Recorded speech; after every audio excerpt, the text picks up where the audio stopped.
Assalamu alaikum wa rahmatullahi wa barakatuh. Урматтуу момун мусулмандар.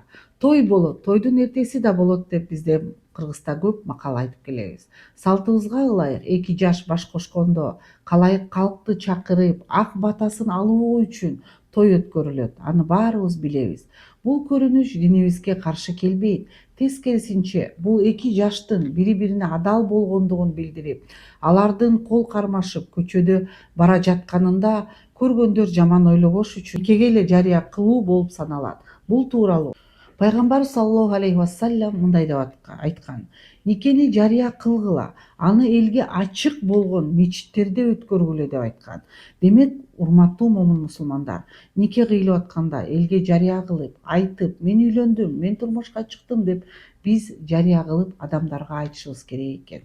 Ар бир нерсенин адеби болот демекчи. Той өткөрүүдүн да ысырапкорчулук кылбастан, чоң суммада карыз алып, кыйналбастан, мүмкүнчүлүгүңөргө жараша тоюңуздарды өткөрсөңүздөр абзел болот. Анткени ысырап кылуучуларды Аллах Таала жактырбайт.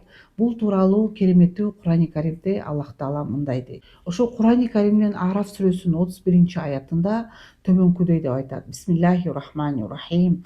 Ва кулу вашрабу ва ла тусрифу иннаху ла юхиббул мусрифин дейт. Аллах Таала айтып атат: жегиле, ичкиле, бирок ысырап кылбагыла деп атат. Анткени Аллах Таала ысырап коручуларды жакшы көрбөйт деп атат. Аятта көрсөтүлгөндөй эле ар бир нерсенин ашыкчылык кылган, ысырапка жол бербей турган чектен чыкпашыбыз керек экенин бул аят бизге далилдеп атат. Урматтуу момун мусулмандар, келиңиздер үйлөнгөндө жарыя кылалы, бирок ысырап кылбайлы. Ысырапкорчулукту Аллах Таала сүйбөйт. Саламу алейкум ва рахматуллахи ва баракатух.